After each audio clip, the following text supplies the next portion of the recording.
Man, we could be here for a while, and I still couldn't get everything out, man. What a weekend. What a weekend. What a last really 5 days, man. It's been insanity. I'm gonna try to do my best to kind of tell the story of what it's been. Um, Crazy times going on right now, man. Your boy Dan Mullen acting a fool out there. Like, you see him today? Yeah, cut the my boy. He cut Gator Dave short. Didn't answer my man's question. Did he? Yeah, my man asked him about recruiting. Whew. Well, we'll handle recruiting when we handle recruiting. I'm like, geez. Okay, we're gonna get into that. No, testy, spicy. Just to tease this on why you should stick around. I couldn't say anything on Friday because it would have given away who was starting, but I spent Thursday night in Gainesville, Friday night at the Georgia Hotel, Coach's Hotel, and I got some amazing tidbits from that I'll share tonight. And then, of course, went to the game Saturday. So we're going to get into a bunch of that. Maybe we'll get into some Jags. Maybe we won't. Who gives a crap anymore? Like, does anybody care? I think I might have got in trouble because I know you can't say piss on TV and radio. Who cares? But I said crap. I was really trying because that Chris get me all late at night, man. The coffee's worn off, the buzz is like I might have been drinking. To watch that, if you're watching that, you're definitely ABCing. You have to. You can't. So I tried not to curse, but I was mad for my guy UCF Jaguar. Yeah. Spent that money, went out to the West Coast. That's dope, what you do? Seattle's dope. Come on, man. It's dope. You're better than that. No, they're not better than that. The excuses and some of the stuff that they're saying. They're not better than that. That's the thing. They're not. They're terrible. It's fair. I'm actually going to tie something in that I learned about Georgia with Jacksonville in just a little bit. But it's the Sports Den on a Monday night, brought to you by ABC Fine Wine and Spirits. I know because I saw you guys. I saw y'all at Florida, Georgia, y'all getting after it. Sauced up. ABC had to be lit this weekend. I went in Saturday morning. Packed. Packed, man. It's just, if you're going anywhere else, I don't know what you're doing. Especially if you're near the town center, because that one's amazing. The one on Sunbeam's amazing. Sunbeam San Jose is amazing. Like all the new ones, Ponte Vedra one's dope. Yeah, it's always been dope. Get to ABC Fine Wine and Spirits. Don't buy your beer at the gas station. Go there. You'll probably find some other good stuff as well. I don't even really know where. I'm gonna start with Anthony. Yeah, sure. Richardson. Because woo. So before you get into it, I just want to tee you up because you're gonna explain all of this. I'm assuming what's going on.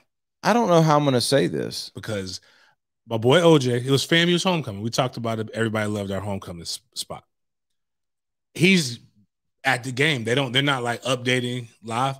He's like, dude, give me a score. I was like, Florida State. I think it was 17-13 at that point.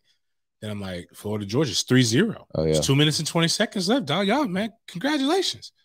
Then I go do something. I'm like, yeah. He's like, give me a score update. I'm like, man, Hove is there, but whatever. Let me give this man a score. Holy crap. Yeah. It's 24-0. I don't know what happened. I was like, I just blinked. How did it get out of hand? And then I looked, I was like, ew. It's an interesting 3 drives. Yeah. Yeah.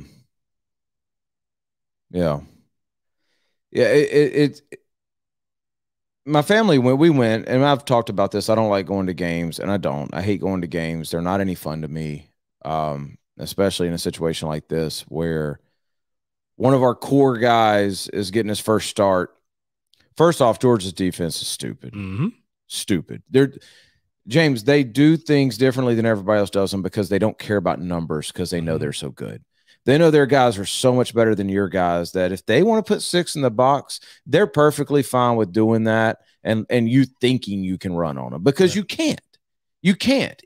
Alabama won't. Nobody will. They're that stinking good. But the situation right before halftime, if you didn't see it, it really started. There was an interception by Florida. Did you actually see the sequence? or did you just kind of look at the score? So I just kind of I didn't. I stopped watching when I was like, okay, this is gonna be. I'll catch it in the second half. Yeah.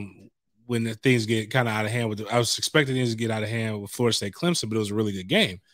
And then when I saw that sequence of events, I was just like, whoa. Well, the sequence was actually crazy. So Georgia had the ball, threw an interception. The Florida guy should have just knelt on it in the end zone, but he tried to be a hero and return it, take it out, and he got tackled at like the 1 yard line. Okay. So there was a run. Anthony ran, picked up like a yard. They ran Anthony again, and he's dragging defenders. Like, he's picking up the first down. The effort play. Yeah, dragging defenders, and he gets stripped. Oh, it's one of those. In the NFL, it doesn't happen because it's a forward momentum's done. But the problem is he stiff-armed a dude into, like, heaven right before, so they let him keep going. Yep. So they score, like, next play after whatever. They scored pretty quick. So then Florida gets the ball. I want to say the second play. I could be wrong on that.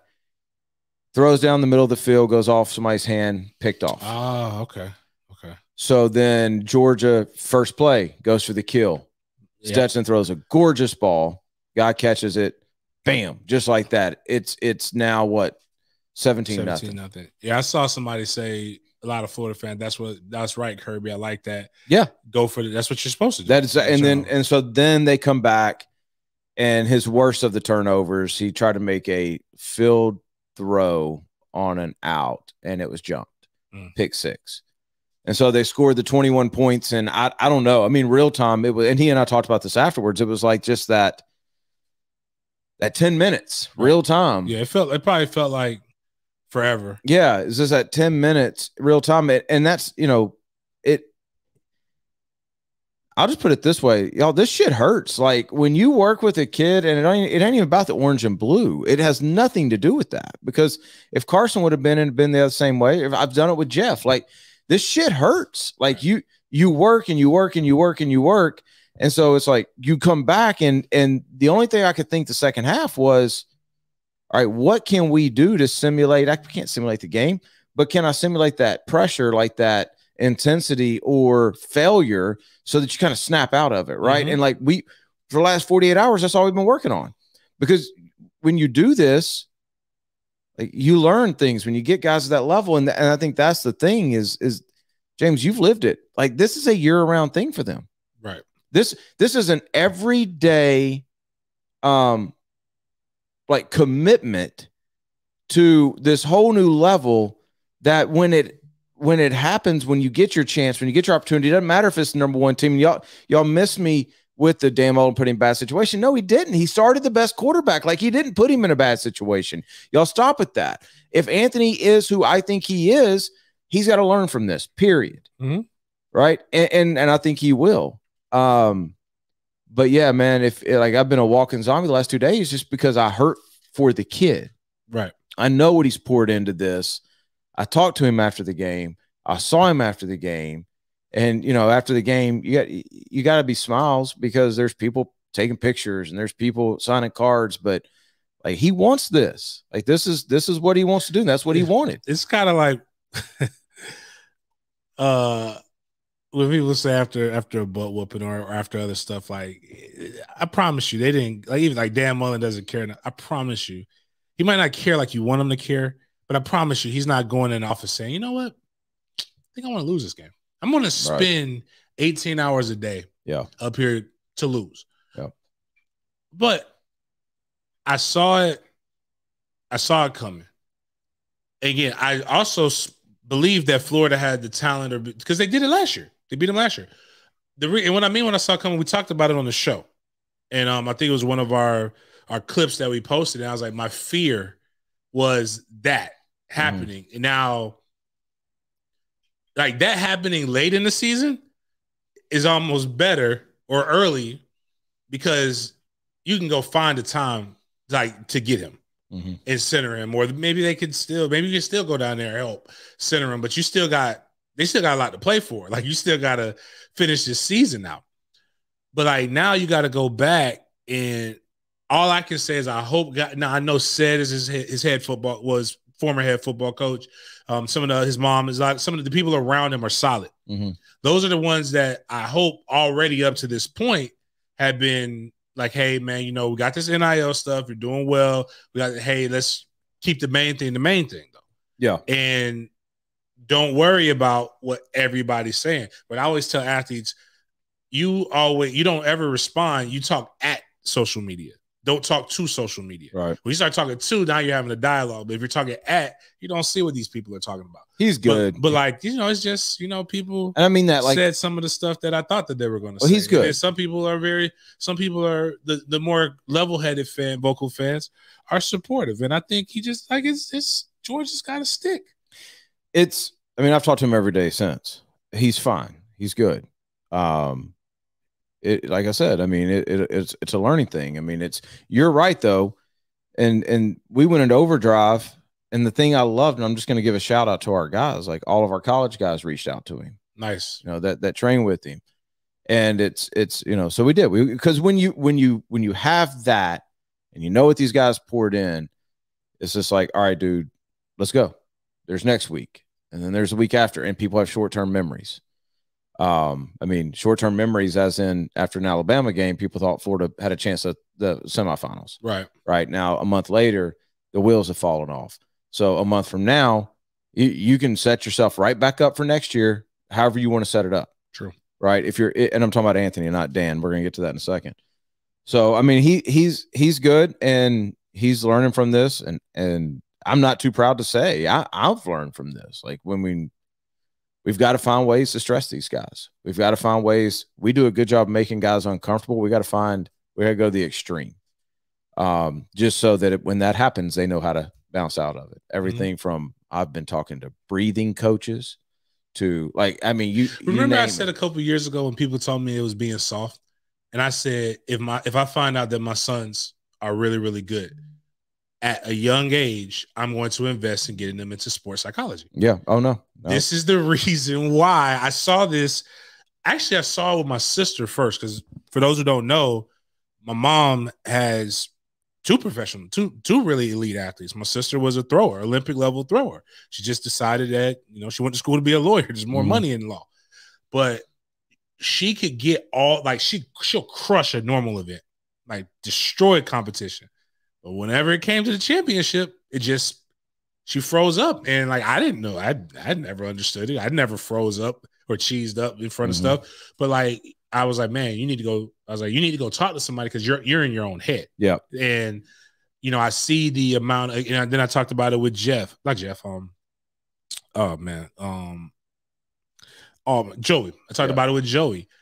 Nobody in your immediate family, unless you're like the son or daughter, but of a celebrity or an elite athlete, understands what you're going through. And even during my time, I don't know what to tell these guys, because I didn't have to go through all of this and have all my L's like immediately put out on dissected stage. But like, you need somebody to help you coast through it, you know, find that happy space, that solace. And a lot of this, it will help you perform better even when I play. Like when you're in a loud, crowded stadium, you need to be able to find something to center you.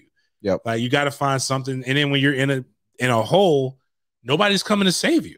That's why I always tell people, like, when kids like, I'm gonna quit, like, I probably say it the worst way. I don't understand how you can't quit.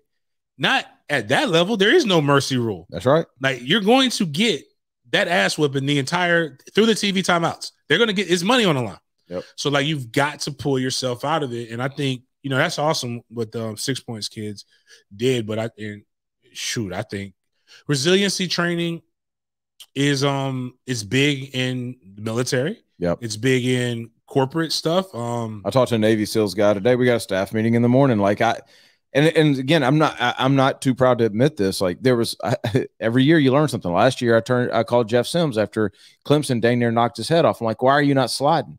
Coach, I don't know how to slide.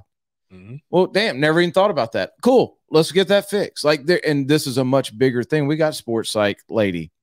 We've got nutritionists. We've got all that. And I'm telling my parents, like, y'all gonna be signing a whole new waiver once we figure this out.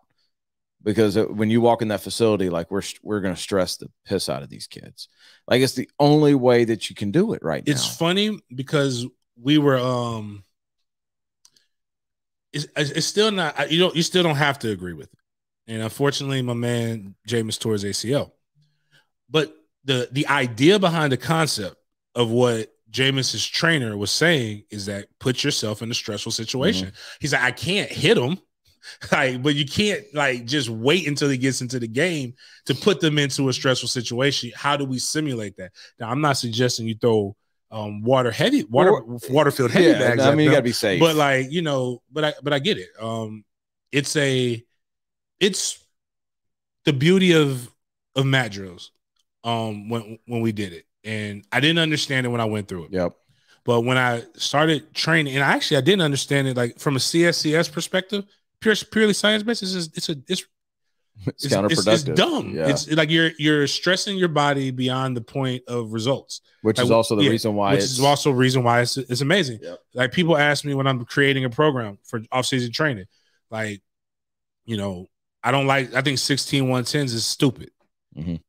But it's the reason why you run 16 110s. There's a point at like 10 where you're like, I can't do any more, and you've done 6 more, and you're like, well, I'll be dang. You've got to push through it. You've got to be. You can't quit. And then when it's timed, even if I don't count the time, it doesn't matter. Mm-hmm. The fact that and even if they've crushed it, the fact that I told you that you got to make it in this amount of seconds automatically stresses you, and you have to exceed it. But the coaches all become the bad guys. And they're cursing and they're pushing at you because the only way you can get through it is to get through it together. It doesn't work as well if everybody's holding hands singing Kumbaya. Right. And it's you know how to make you actually this might be the new way to make your kid elite. I mean, you got to do this within reason. Don't be that parent. Don't be that parent that when somebody yells and cusses at your kid, that you're going to be like, oh, I got to let him have it. I got to go let that now. Outside of truly degrading and tearing down your kid. And I don't mean you can't just you can't coddle them their entire life and then, when they're in high school, it all of a sudden clicks. You've got to start this at 7 or 8. Like I started with my kid. Like when I start seeing him, I raise my voice and he shuts down. Like, no. Mm-hmm. Put your chin up. Yep. Look at me.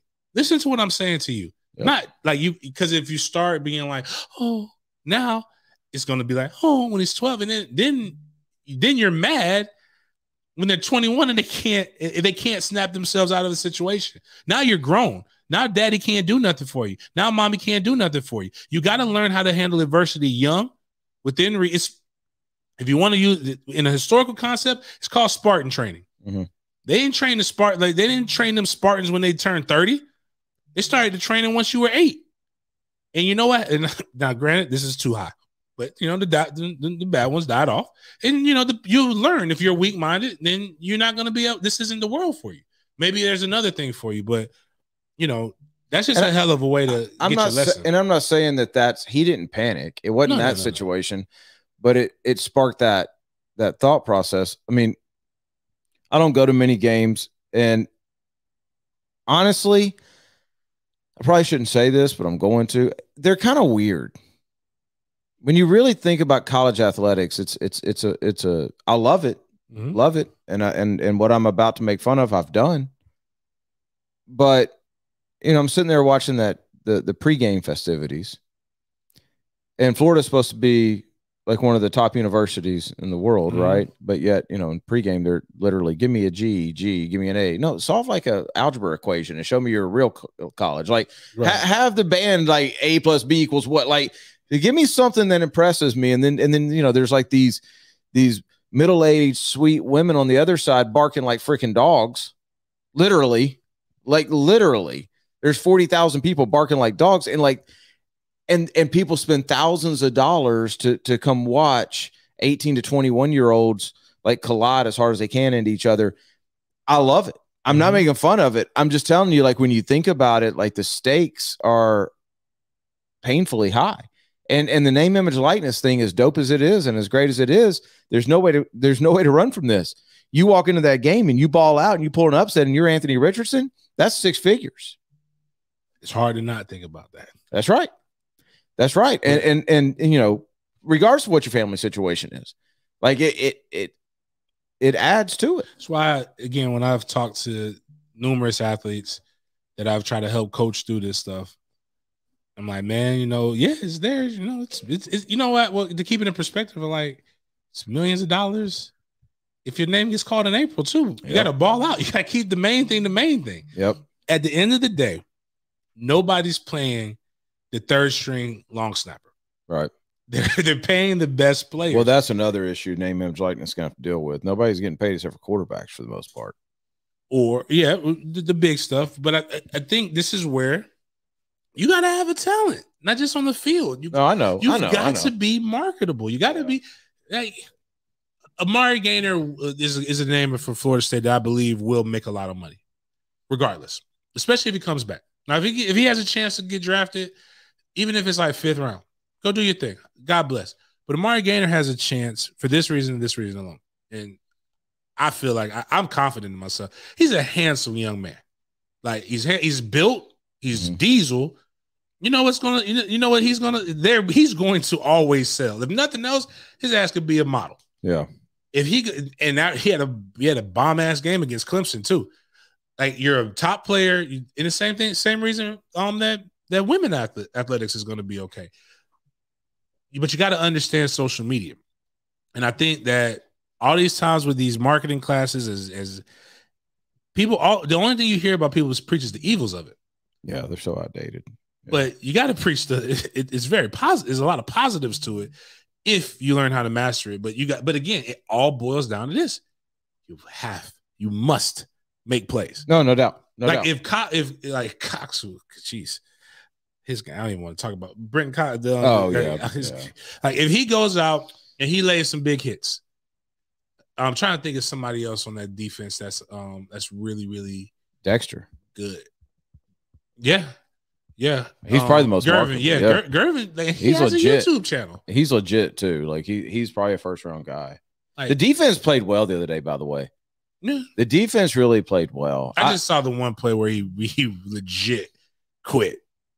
When the quarterback that's the thing about watching. That's the thing about watching it in person. You don't ever see that stuff. Yeah. You know what I mean? Like that's why I don't like watching it in person. Yeah, but I want to spend some time on this because Dan Mullen right now is the hot topic of, what's going on. Does he even want to be there? The recruiting stuff, all that kind of stuff.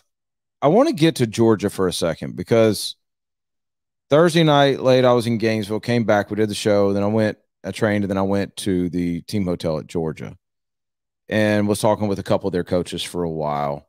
Saw Carson, talked to a couple of their coaches. And there's a couple of things that were said to me, and I don't know if they want it to get out or not, but it's going to get out. Like I'm going to talk about it because I came away from there completely impressed with what Kirby Smart's doing. Kirby Smart is maniacal right now. If you like, I spent the entire game Saturday after what I heard on Friday night watching Kirby. And Kirby is so Zoom focused on getting a national championship that if you watch him, when his defense gives up 1st down, he loses his stuff. Like, and his thing is, okay, yeah, we are recruiting the best classes in the world. If they don't play like it, that's on us. Mm-hmm. Like, that's not on them. They're the best athletes in the world. Once we get them, we have to develop them. And so if you look at how intensely he practices and how intensely he's coaching during the game, like he's not sitting there with his arms folded like a head coach. The dude is like the strength coordinator. Like he is the entire game going. A couple of stories that I was told was a couple games ago, like he's so into the details right now. And he spends every waking minute making sure that everything's being done efficiently. A couple games ago, they had a personnel issue and they had to burn a timeout. Now they're up a lot. Oh, I think I've seen that one. They said for a week, James, for a week, like if you were an offensive coach that was involved in that personnel issue, you were getting it every time you saw Kirby. It was like front and center of an otherwise perfectly played game. That was front and center of his mind of, I will not burn a timeout over something that our coaches screwed up. And went over and over and over and over again. And then we started talking about recruiting and what he's doing in recruiting. And the thing that stuck with me is I was talking to a position coach, and he said, what's happened is there's such a high level of recruiting going on that from coach to coach, you have to bring in the best every weekend or you feel like a failure. Like if I bring in a couple of 3-stars and another coach, I know he's bringing in 2 5-stars and 6 4-stars. He's like, I can't do that. He's like, so I have to push and push and push and push until my roster matches the other rosters, other coaches' rosters for the game visits. And so when you look up there and you see, we talked about this the first day of recruiting after COVID, when it opened back up, Georgia had a ridiculous visiting class. You look at their games and who's visiting is stupid. Well, now it makes sense. It's every single coach that don't want to be embarrassed by his other coaches because they're recruiting at such a high level. Meanwhile, you've got Dan, who really don't care about recruiting. I mean, and when I say that, I don't mean like he's not recruiting. He's recruiting. Okay. One of the coaches walked out. I was in the family section after the game, and one of the coaches who's a friend of mine walked out, said hello to me, said, I got to go recruit. Hopped on the bus, on the phone. They're recruiting. They're just not, they don't have Kirby standing over them with the demands of the program. They don't have the facilities either, but they don't have that expectation, and they don't have that hot streak that Georgia's got, and they don't have the play to match on the field, and they don't have every single resource available to them. And if they don't have it, then Kirby gets it. That's the difference right now. And I'm telling you, they may be about to go on an Alabama type run, bro. I can believe it.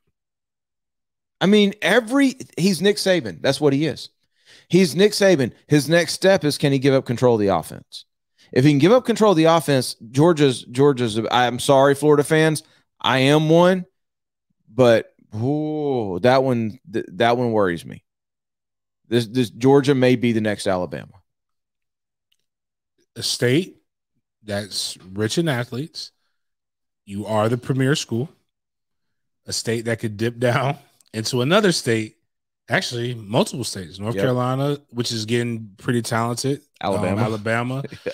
Florida. Like, you go pull who you want, and then California. You need somebody in Cali. You need somebody in New York. You can go do all those things.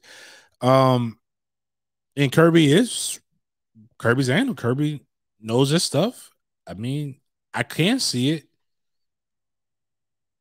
but like you said, attitude reflects leadership. So it starts. If it's not important to you, unfortunately, it's the lifeblood. Kirby talked about it in his press conference. Yeah, straight shot to Mullen. I mean, I don't blame you. It's the reason why we are who we are. Yep. So, and I use that to, many fans. If Kirby is leading the pack, and I was talking to FSU fans on Twitter, and you're saying we can't get that recruiting class because of the play on the field, then I'm like, well, if the play on the field ain't changing anytime soon. Right. So that means you might as well concede. And what it comes down to is recruit. I'm going to tell you what I would do. I'm not going to ever coach college. But I've heard this before, not from a college coach, but from guys who are like, this is what they would do. If Kirby ever hired me to be, let's say, running backs coach, right? I've never made that, and they're going to pay me $500,000 or more. Georgia, easily. Probably more. Yeah. I've never made that. I've only made 150. Like, I'm just saying, that's all I've made in my entire life. I'm used to living on $150,000. But they're giving me $500,000. Yeah. I'm going to get a 5-star running back. Because, again, I walk around with a certain amount of money. Yeah. You can't tell. Like, if I'm making $500,000, my walk around money, you can't tell me where my walk around money can or can't be. My petty cash. I'm damn sure not keeping it on the books, but I'm damn sure going to land it. And I'm not suggesting that that's what they're doing, but what I'm saying is, you're saying to get started. To get started, to by any means necessary, because you have to pull somebody. That's a big enough, like Florida State, Florida, Miami. I don't give a damn what the facilities are. You're a big enough program. If you're making $500,000, you better be pulling in a 4 or 5-star running back. Or we're going to take the Clemson philosophy, because that sounds similar to what Clemson's philosophy is, except for ratchet it up. Yeah. You got your board. Dabo trusts his coaches, but you are responsible for your board. And if your board, if you like, so they like let's say it's 10 players. They don't care about the star. Typically, it has stars, but there's some 3 stars on there too. And it's first come, first serve. If you take that 3 stars commit, and you didn't take that 5 stars commit, you're responsible for it. Now you got to coach that guy up. Yeah. So not only are you interested in recruiting, you're interested in development, and you're trying to make sure that those guys rise to the level of expectation. So, and I said this on First Coast News when I was talking about the Jaguars. Like a head coach can't expect production out of players until he expects production out of his coaches. And I think that's what I and you can tell you go one more level with that. His coaches can't expect production out of his coaches until he's given them production.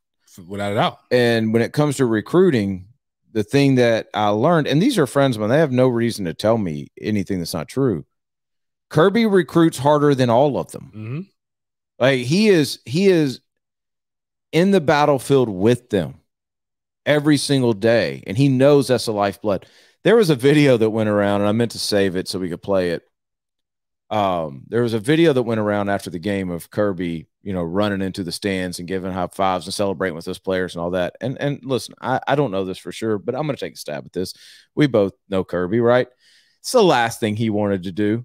He didn't want to do that. He loves you fans, but he didn't want to go slap your drunk hand. Like, that's not what he wants. But you know who posted it? You know who posted it? Georgia recruiting. Yep. The recruiting director was right there with his phone recording it, and it went up right away. Yeah, you ain't going out in the middle of a pandemic. Dude, like, it's so funny to hear fans like that.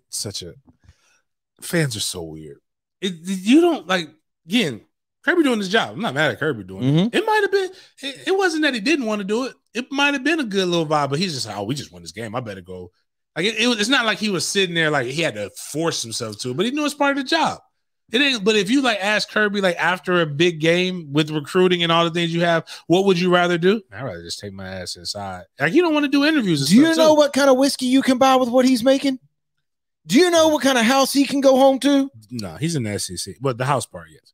He ain't got to buy whiskey when you're winning like that. That's true. But my point is that fans, you don't want to be sitting there slapping hands with fans. My point. People are so gullible that they want to believe these things, and it's kind of one of the problems is like when people like my whole thing with Eddie O, which the players came out and defended him by the way. But Eddie O, if you didn't look at your head football coach, and the same thing with Herbs, if you didn't look at your head football coach like you look at your pastor, you probably wouldn't be as hurt when silly shit happens. But you want to believe, like I've heard people say, oh, he walks like he wants to win. How? What does that mean? What does that mean? That doesn't mean anything. He's walking. I will say this though, James. You know that saying that money reveals who you are? Nah, that's true.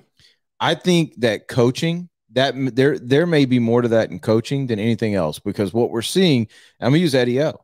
Eddie O gets a fat contract, he lets off the gas. Yes. Kirby gets his contract, Kirby wants more. Now that's true. It will, like, because you get more, the more you win, the more you're successful. And I don't think it's just that he necessarily got that. Successful men in general. We've seen it all the time. Like even in the Bible, when David became king, David was focused until he met Bathsheba, which is kind of what happened with Eddie O. But Kirby is just you've seen it. He's truly gone through the grind from being a GA twice, if I remember correctly. Left the DC back when that was tough. Left the DC job at Valdosta State to become a GA at Florida State. When your coach left you in the middle of the night to go to the Dolphins, you went and became a running backs coach for 1 year at Georgia before you went back to go into what you did. You've been in the grind when it was no pay. Like again, people always ask me like, "Wow, the only reason I wasn't getting in coaching is because what thing is it 16, 15, no, about 13 years ago, man, I'll even say a decade ago. Not head coaches, but the position coaches at a lot of schools, I was making more than that with less stress. But now then it just forget about where you would have had to start. Yeah. And you would have started making 13 grand a year, working 80 hours a week. Trying to sleeping on a twin bed again because I'm in the dorms with the players, having to watch their another grown man coffee. Yeah, like it's but again, even in those times, the guys who are about it, and they're going to do it, and they're like, because they're not just in it to just. I'm not saying Eddie O's in it, but this is their personality. They're wired that way, and I think that's why Kirby is who he is. Real quick, get us to executive. Because we're going to get I got some advice for Dan Mullen, and it has to do with executive health and med spa. Get to executive health and med spa if you're not feeling right, like if you're just feeling just down, no energy, all that kind of stuff. Get over there. Your testosterone may be low. You don't need to walk around like that. Like, be that dude. Walk that way. Like, you got it in you. You don't need to just mope around for the rest of your life. That's not how it goes. Real doctor at Executive Health and Med Spa, they'll get you taken care of. Recovery techniques. They got the infrared sauna. They've got everything that you would need at Executive Health and Med Spa to recover properly, as well as if things aren't going well in the bedroom, they got you covered there as well. No big deal. Is this what your help was for Dan? Here's my deal with Dan. Oh, okay. And I said this a couple of weeks ago. Like, I laugh about the dopey Dan things because I spent enough time around Dan to know that that's not his. He's not really dopey. Is he cool or flashy? No, he's not. Neither is Kirby, by the way. But he's an intelligent man. Hmm?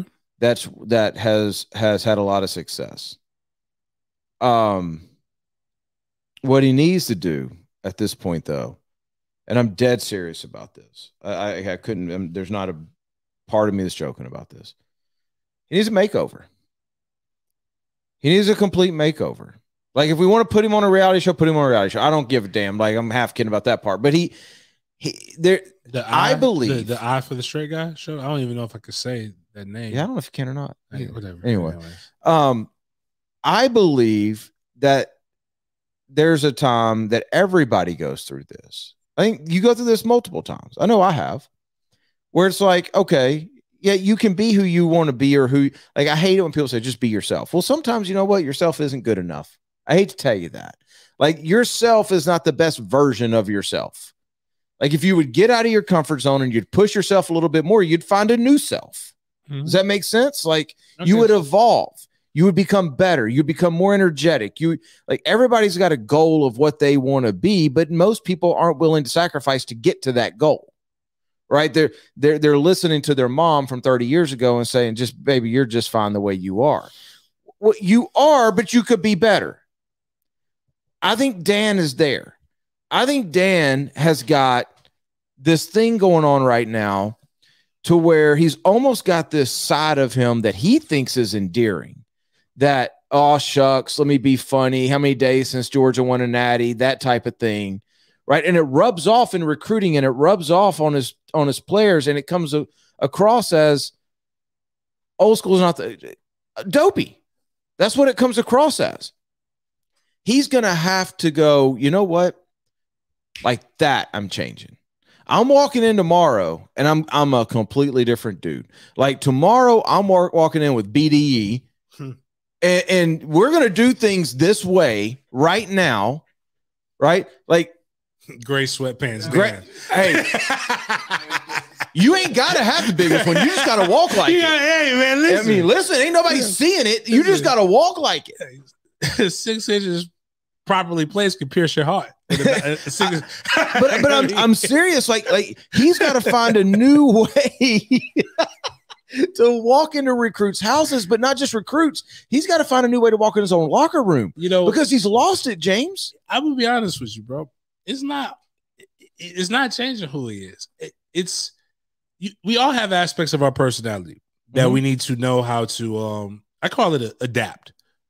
No, you change who you are. You just need to know how to adapt. So you got to know the room. You got to recognize what part of your personality is damaging. Yeah, no, I'm saying the person that he needs to show in recruiting and on TV and in these interviews and these press conferences is the guy that he's shown in one, that he was in year one.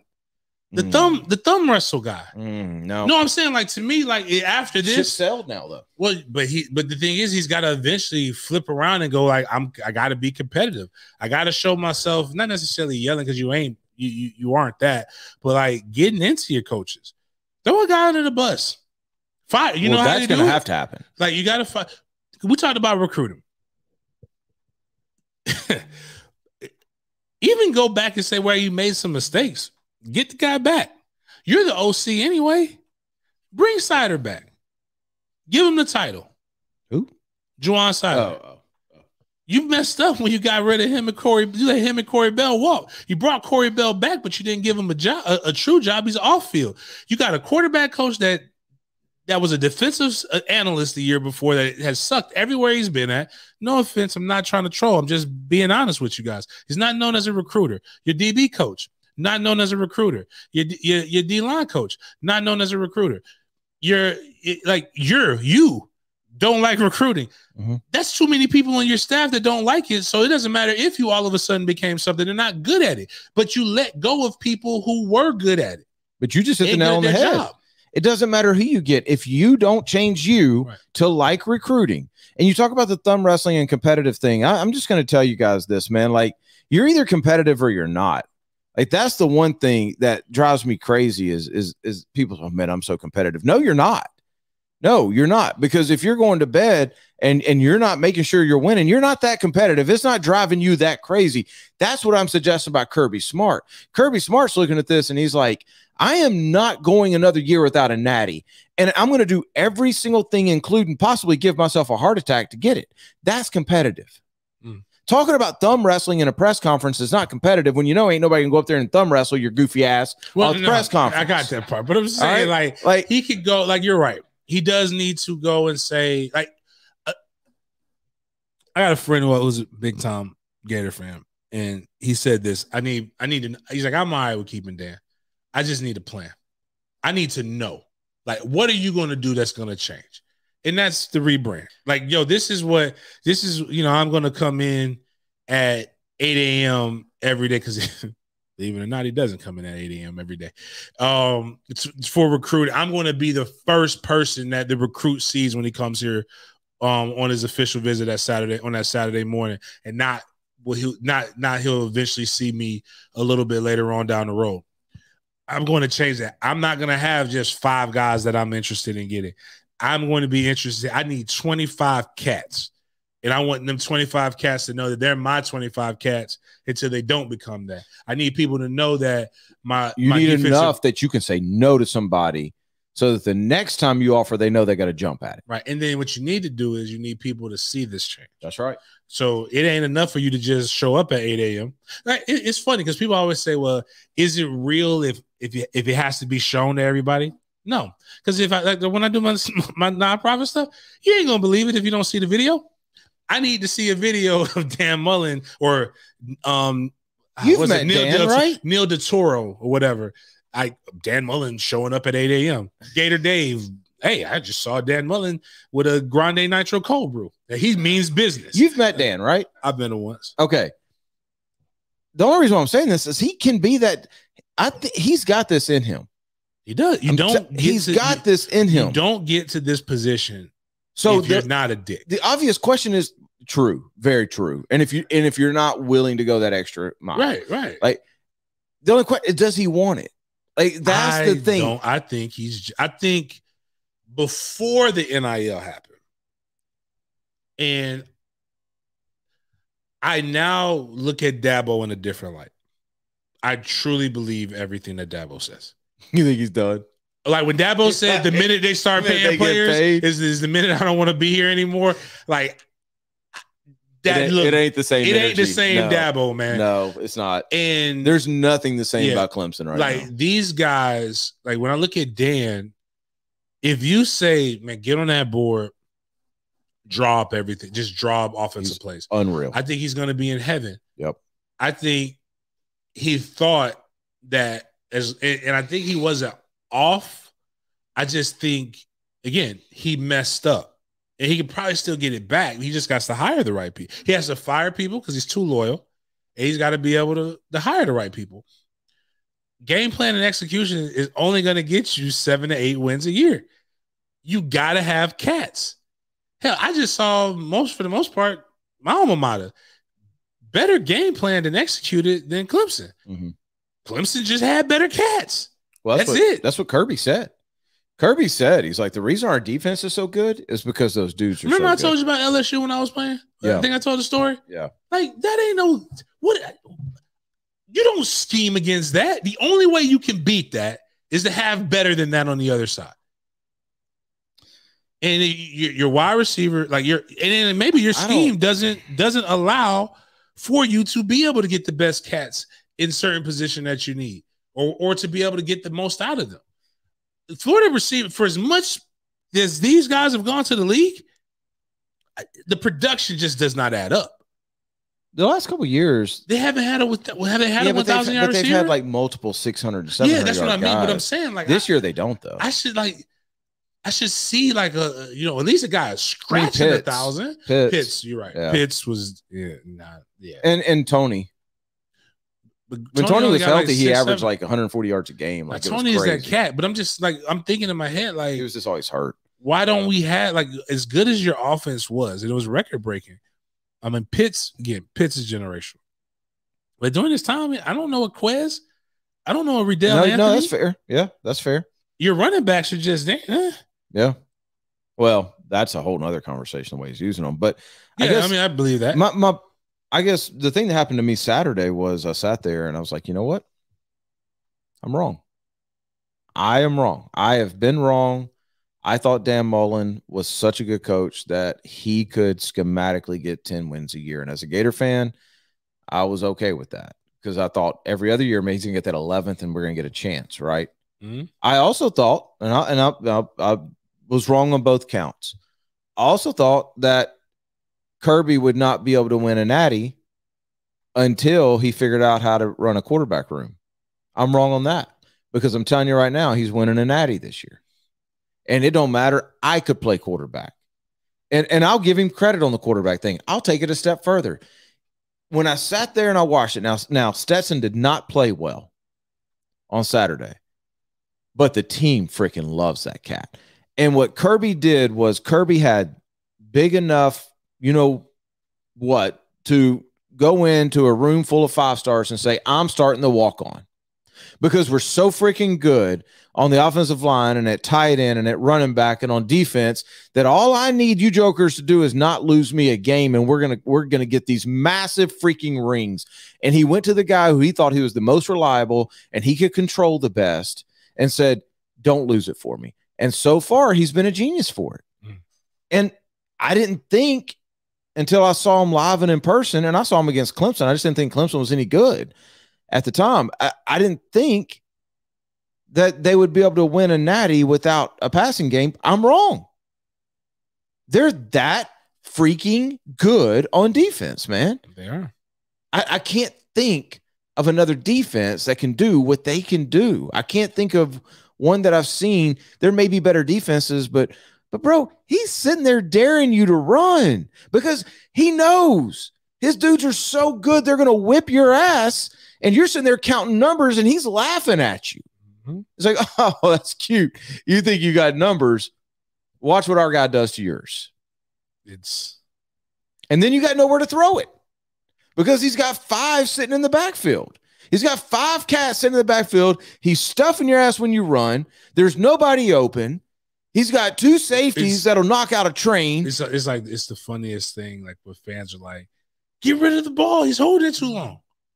Where? Who is he going to throw it to? Where? Like, I always ask, like, who's open? You tell me who's open. Because I was like, right now, the TV copy that I'm watching, I don't see nothing. I said, maybe when I get to all 22, maybe I'll be there was wide never view. separation. But, like, I'm like, these cats is cats. Dan Mullen schemed up one play where a receiver was open, and it was like a fake, like he had Anthony run halfway across the field like he was doing a quarterback sweep. Yes. Beginning of the game. And threw it all the way back across. It wasn't a wheel, but it was basically the wheel route that killed. Because I remember that was one of the times I was watching. But it was a tight end. Yeah, and the announcer was like, what are you going to do? They're like, what do you do if you're Dan Mullen? I'm gonna kill them what I killed them with last year. Keep running a wheel route until they learn how to cover it. And that was the only time that I can remember that a dude was really open. The rest of the time, those dudes were again, not making excuses for Ant. I'm propping up Georgia. Mm-hmm. That's what I'm doing here. And I'm telling you guys, like, being around both programs was eye-opening this weekend, and not in a bad way. Eye-opening for Florida, because I'm not an anti-Dan Mullen guy. It was inspirational to hear what Kirby is doing to win, like how hard he has gotten that entire staff and that entire team.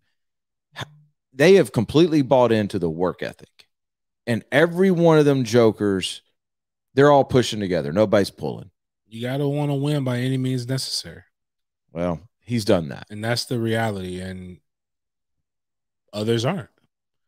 Crazy. And I could get into so much other stuff. Maybe we'll save another day. Let's get to Green Acres real quick, and then I want to get into a little bit of Florida State here. Green Acres Sporting, greenacresporting.com. That's where you need to go for all of your hunting and fishing needs. Rifles, shotguns, fishing, bows, arrows, knives, you name it, they got it at Green Acres. Huge store full of all this stuff over off of Normandy, but you can go to greenacresporting.com if you don't want to visit. I kept up a little bit. Like, I was on the app watching the Clemson Florida State game. It seemed like a good game. It was a good game. Ugly offensively, was but it good defensively? Clemson, I see why all Clemson's games are close. Did DJ play? DJ played. Awful. Really? Still? Yeah, he's really bad. Wow. Really bad. Wow. The running back, like, the Christian McCaffrey comparisons are disrespectful based upon how he played against Florida State. He runs a lot. Christian McCaffrey's a good runner. Wait, is he a white kid? White boy, yeah. Oh, of course he's. I mean, who else are they going to compare him to? No, I'm saying, but like, he's very white. Like, he's number one. I mean, we all know that comparisons are based on race. Yeah. And he's good. He literally is the one. Like, he made some runs that were just determined, and kept him in the game. And DJ, to his defense, made a play when it was necessary, but he didn't do anything to beat Florida State.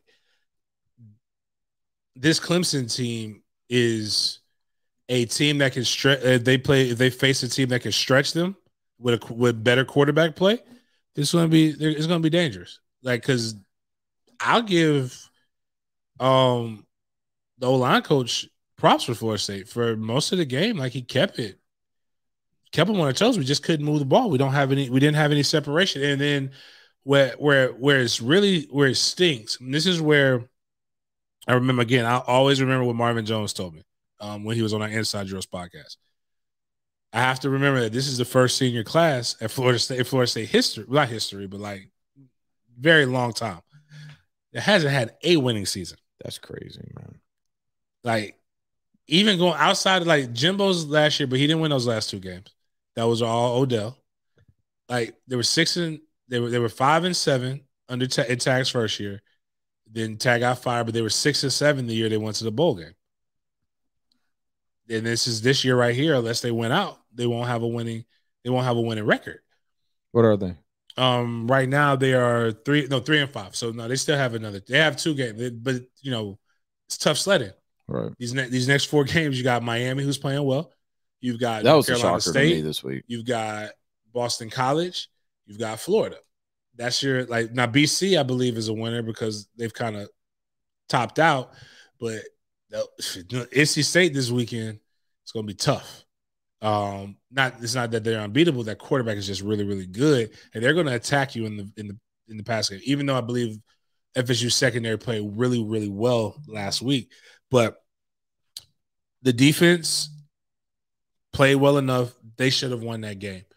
There were moments though that I still question, because like Mike Norvell in this fourth down thing, like going for it on your side is still crazy, man, with your defense being out there. But the defense stopped them. So it worked. And then Clemson also missed 3 field goals.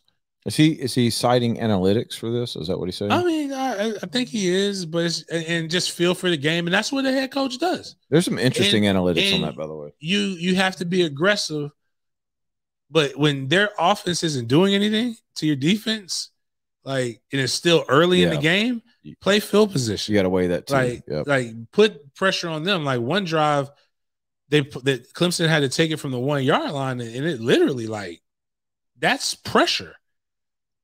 That's why I think they're missing. But I think those guys, the team couldn't get themselves out of the position that they were in to win the game, because the defense made a stop. As soon as they made the stop, they couldn't do it again. Yeah. And well, not just the defense couldn't do it again, and then they made a stop, strip sack. Jermaine Johnson is amazing. Again, it's terrifying how good Georgia is. If that was if he was third string, that's crazy, because he may win the Big Nerick Award. It's all over the country, bro. Brenton Cox, like, he wasn't getting on the field, but he strip sack, scores. They go up 24-17, and I think it was 24. Wait, y'all went up? Yeah, we went up. No, excuse me. Yeah, we went up 24-20. Had to be, because the end of the game. No, we went up 20-17. Excuse me. We go up 20-17. They then the defense gets a stop. Mm-hmm. All you need to do is put together a drive where you come up with some points, and you basically take the heart out of an opponent, and they don't. They go 3 and out, and then Clemson. Then the defense keeps getting them in third down situations, but the white running back does well, or DJ does something, and then they eventually scored. And then the score showed. Was the game 30, at Clemson? It was at Clemson. Okay. The score showed 30-20, but the last touchdown was just was just a mess up thing. But even that play showed what the season was. So you have Parchment, the guy who transferred in, who's supposed to help you. Like, he's got 3 blockers in front of him. Like, at least attack forward before you throw it backwards. And then he just keeps throwing it, and then they keep throwing it, and then Travis fumbles the ball.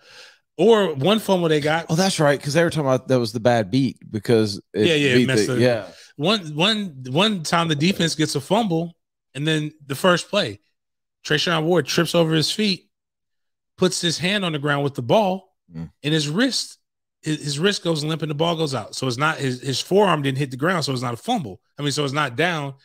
It's basically using your hand, and that could cause a fumble.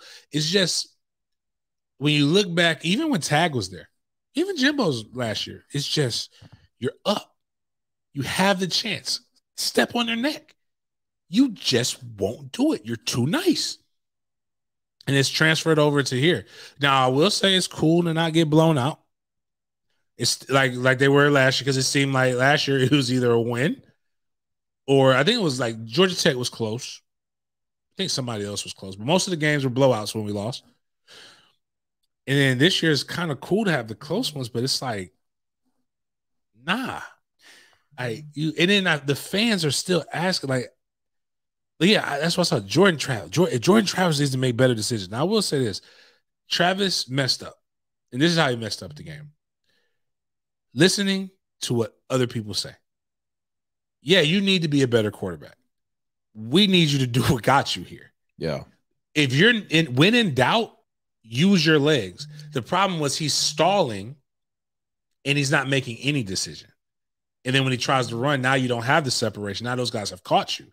You didn't throw it because nobody was open. I think he's super talented, man. I'm looking forward. I'm supposed to be working with him this offseason, and that's one of the guys I'm really looking forward to. I think he's got a chance to be a really good player. I thought about this while I was at the game, and I was checking y'all scored, though. Isn't college football just crazy? Because I can remember as a Florida fan, when we first started doing the Sports Den, thinking, my God, Florida's never going to catch Florida State. Mm-hmm. I remember thinking, it was 27-2? Yeah, that score? Yeah, Jim. Yeah, 27-2 at one point. I remember thinking, my gosh, we are decades away from where Florida State is. Just last year, 2 years ago, it was Bro, nobody's going to beat Clemson in the ACC for a decade because it was DJ. He's going to follow up Trevor, and they've got this recruiting machine, and they've got, DBs for days and all that kind of stuff. Earlier in the year, Florida, shoot, man, the SEC may have 3 teams in, and Florida may be one of them. Like, it can change so fast. Yeah. It really can. And it's like, if you didn't know anything at all about football, like if you were new to the game or you had been in a coma for the last decade and you sat in those 2 different stadiums, you sat in Jacksonville and you watched that game, and you sat in Clemson and you watched that game, and you said, hey, what do you think in each of these games happened last year? And you'd have never guessed it. You'd have never guessed that Florida beat Georgia last year, and you'd never guessed that Clemson blew out Florida State. Well, that was 2 years ago. We didn't play Clemson. Oh, okay. Well, you know what I mean. So they had Trevor. Yeah, well, they had Trevor. They had Trevor last year. But you know what I'm saying? Like, it's just so weird and bizarre. And to the point that we're making, you can make it about Mike Norvell too, with Dan Mullen. You can change it. You can change it. I just looked at something. My bad. And I don't want people to jump on me. That last drive that Clemson scored too, they did get aided 30 yards of penalties. I heard about one that. was like I heard about he could have pulled up, but it was close. And Yeah. then one of them was I think hands to the face. It was whatever. So do you where I mean, pass interference. It was pass interference. Give me a percentage of certainty that you have that Mike Norvell is the right guy. 60. Okay. I'm higher than I was. I think, but either way, like, you got to get. He has to have this time. Like well, he's going to. Yeah, he's going to. But I'm just saying, I would like. I didn't ask to fire the last guy. I'm not going to fire a coach because he hasn't done anything like that outside of not winning. But like, I will say, like, for example, if we go 0-4 in the month of November, give him the benefit of doubt and hope that recruiting class stays intact. Next year, it's going to be a little bit more targeted, a little more heated, because the reality is you won 6 games in 2 years. That's unacceptable. But I can see where they're being competitive and where they're being better. But I hate that. I hate that phrase. I hate it with a passion because that nobody cares. It can be true, and you can't hate it. It can be true, but you know what I'm saying. But here's the thing: wins and losses are what matters. Like, oh, they lost good. Yes, it might be true. But did we win? How far away are we? Like, this is the worst Clemson team that we've seen in a while. And we should have won, but we still didn't win. Good effort doesn't pay my bills. Yeah. And that's where I don't understand what people like. I haven't played it and haven't done this.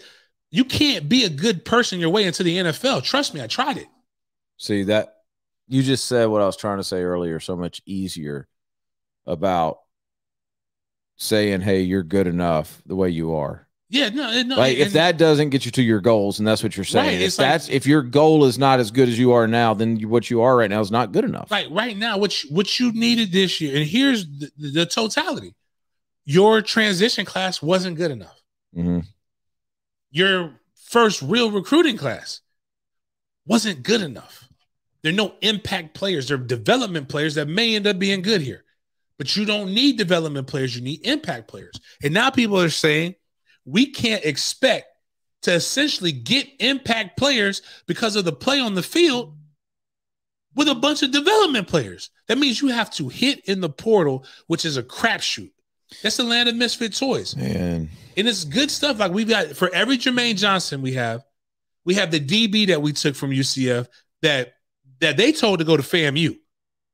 That Randy Shannon wanted to go to FAMU. You've got Mackenzie Milton, who I get it. I get why you took Mackenzie. But Mackenzie can't do nothing with you with one leg.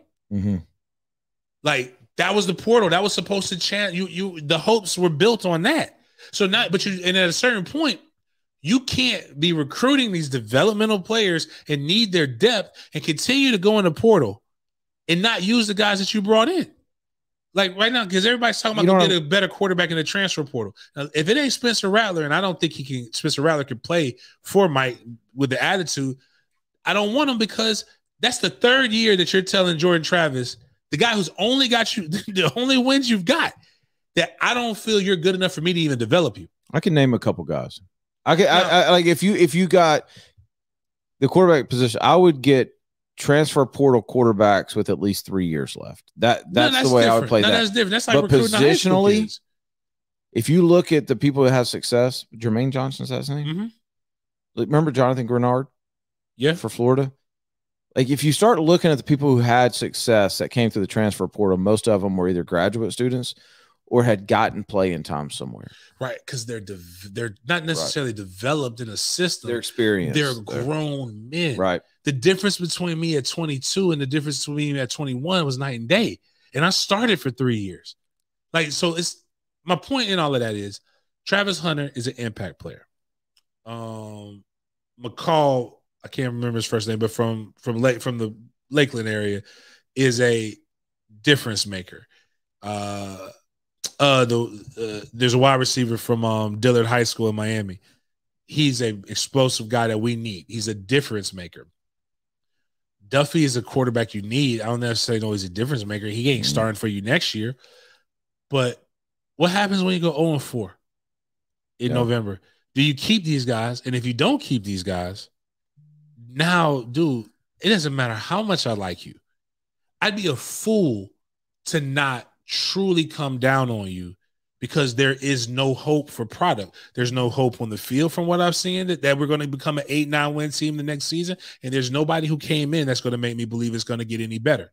So like, you gotta like the whole, when they fail, like, and this is where I always say, people talk about culture and locker room. I like my coach, blah, blah, blah.